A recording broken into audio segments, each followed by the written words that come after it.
You've probably been told that overwatering is the #1 way to kill a houseplant, that if your plant is dying it's probably because you gave them too much water. And to be fair, overwatering is a massive plant killer, but it's also massively misunderstood. Because what if I told you that the real problem isn't the water at all? That water is just the enabler, the accomplice, and the thing actually causing all the damage is something else entirely.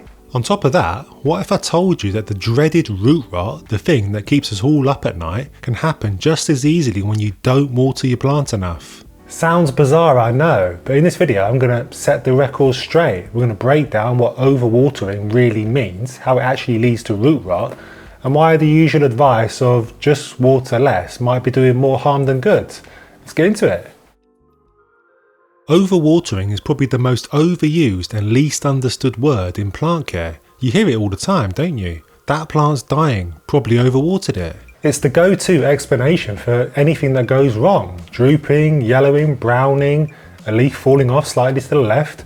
Overwatering gets the blame. And yeah, giving your plant too much water can lead to major problems, but the way it's usually described as just watering too often doesn't really unearth what's actually going wrong. Because it's not about the water itself, it's about what the water does to the root zone. Let's say you water your plant and the water runs through the soil, maybe collecting a little at the bottom. All seems fine. But if the potting mix is dense and soggy, or the pot has no drainage hole, or the plant is in a cold, dark spot where it isn't using up much moisture quickly, what happens then? The water lingers like a fart in an elevator. It fills all the gaps in the soil and in doing so pushes out all the air. That's the key. In healthy soil, there should be tiny pockets of air between the particles. That's where the oxygen lives. And yes, roots absolutely need oxygen. Without it, they can't function, they can't move nutrients, and they can't support the rest of the plant, so they slowly begin to suffocate. So overwatering isn't just watering too much, it's when the conditions around the roots stay wet for so long that there's no airflow left. The water itself isn't the problem, it's the absence of oxygen that follows. If you've got a chunky soil mix in a pot with a drainage hole, you can water generously, and the plant will thank you for it. And I mean generously. You can be there all day if you want, although maybe don't, eh? The excess drains out, the air returns quickly, and the roots get both the moisture and oxygen they need. And when you've got a heavy mix that compacts when wet, like compost with no amendments, it holds onto water like a sponge. And if the plant's in low light or cool conditions, we're in double trouble.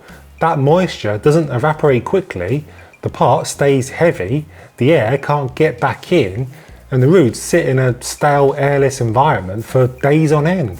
All of this is not really about volume, it's about duration, how long the roots stay wet, how long they're without air. This is why watering schedules are risky. You can't water every plant once a week and call it a day. In summer, when light is high and plants are growing fast, they'll dry out quickly and need more. In winter, the same schedule might be too much. The water doesn't move through the system fast enough, and once oxygen is gone, damage begins. So instead of focusing on frequency, start thinking about conditions. What kind of pot is the plant in? Does it have a drainage hole? If it doesn't, then you're rolling the dice every time you water. Is the soil mix light and chunky, or does it pack down into sludge when wet? Is the plant near a window, getting good airflow and steady warmth, or is it in a dark corner where water takes a week to go anywhere? Every one of these factors changes how water behaves in the pot, and that's why blanket advice like just water less doesn't really help. It might delay symptoms for a while, but it doesn't fix the root problem, and in many cases it creates a new one, something that we'll get back to in a jiffy. Now, here's the part far too many people don't realise, and it was something I was well and truly late to the party on too. Soggy airless soil doesn't kill the roots on its own. It opens the door to something else, something nastier, something that actually does the damage. Fungal infection. Yep, the real killer here is not water, it's not even you in your heavy hand. It's a group of microscopic pathogens that most people have never heard of, and they're sitting in your soil right now. Household names like Pythium, Phytophthora, Fusarium and Rhizoctonia. Sound familiar? Yeah, thought not. There's absolutely no need to remember the names, because I clearly haven't. We just need to know that they're there and what we can do about them. These fungal and bacterial organisms are opportunists. The moment your plant's roots are weakened, they strike. They're there, dormant, waiting and as quiet as a mouse, until the conditions are perfect for an ambush. And when they go in fast. The roots start to go soft, mushy and then black. At first you might notice a bit of yellowing up top, but by the time the plant starts wilting he's already in trouble, because once the infection spreads there's no going back without surgery, and even then you're racing the clock. This is why plants can suddenly collapse seemingly overnight. People think, but I watered it a few days ago, how can it be dying now? That's how. The fungal rot is already moving through the root system, shutting it down. It's not really about whether the plant got water, it's about whether the roots were healthy enough to deal with it. So if you've been blaming yourself for overwatering, then pause for a second. You may have just created the perfect conditions. The real damage came from an invisible enemy already lying in wait. So now that we know what we're up against, we can start to spot the signs before it's too late. Now, here's the bit no one sees coming. We've just talked about how too much water can create the perfect conditions for root rot, but would you believe me if I said underwatering can lead to the exact same problem? I know, sounds ridiculous, right? If overwatering causes rot, then surely underwatering does the opposite. Well, not quite.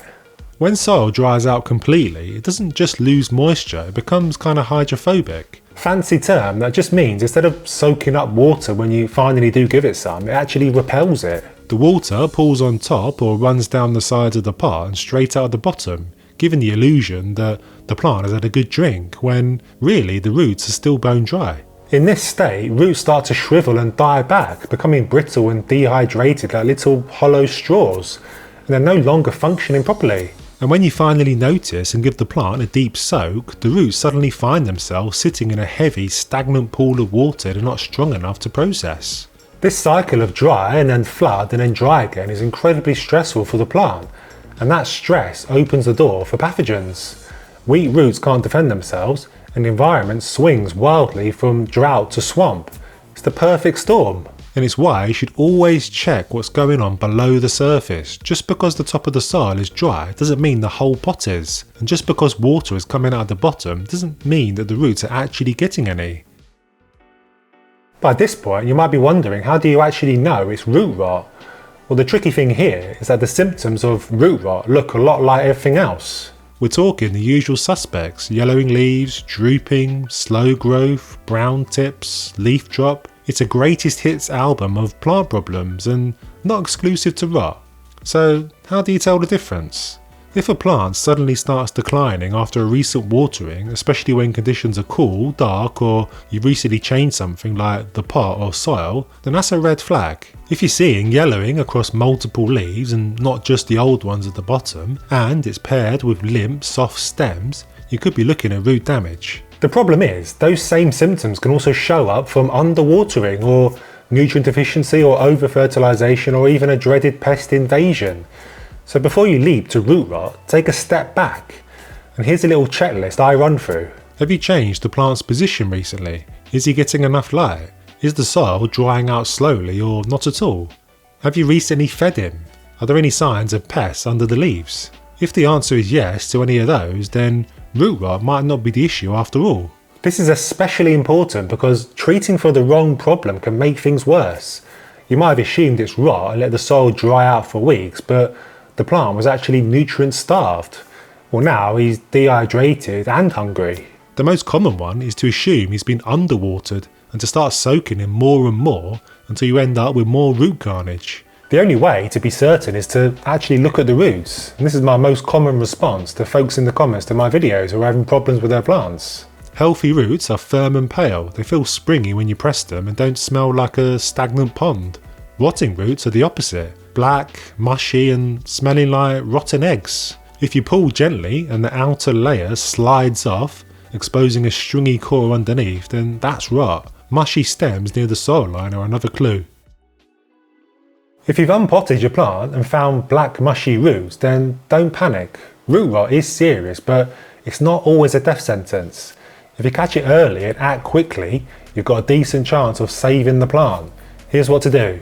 First, take the plant out of his pot and gently shake or wash off as much of the soil as you can, and then inspect the roots closely. With a clean, sharp pair of pruners, cut away any roots that are black, soft or slimy, and keep going until you're left with only firm, pale, healthy roots. If the rot is bad, then there might not be much left. Next, if you've removed a lot of roots, then you'll need to reduce the number of leaves too. The plant can't really support a full head of foliage with half-dead root system. Focus on removing older or drooping leaves and leave the healthiest growth to recover. If you've got some hydrogen peroxide to hand, it'll be worth spraying the remaining roots. This will kill off any lingering disease and give the roots half a chance of a good recovery. Next, repot into some nice fresh potting mix. Never reuse the old soil. It will still have those root-killing nasties in. Choose a chunky, well-draining mix suited to your plant. For most tropicals, something like coconut coir mixed with perlite works just fine. And for succulents, use a gritty cactus mix. Make sure you use a clean pot and make sure it has proper drainage. Avoid decorative pots without holes unless you're using a plastic nursery pot inside. Now, here's the crucial bit. Once repotted, always give the plant a good drink to settle the mix. It sounds mad, I know, but it's always best to water a newly potted plant in after repotting. Remember, it's not the volume that kills, but the frequency and the environment. Keep the plant in a warm, bright spot with plenty of airflow and monitor it closely over the next couple of weeks. You'll want the soil to dry out gradually and not stay soaked. The plant will likely look worse before he looks better. Keep checking the moisture levels and resist the urge to fuss with him too much. You're now ready to be a plant pro, and to further help with that, watch this video next and I'll see you there.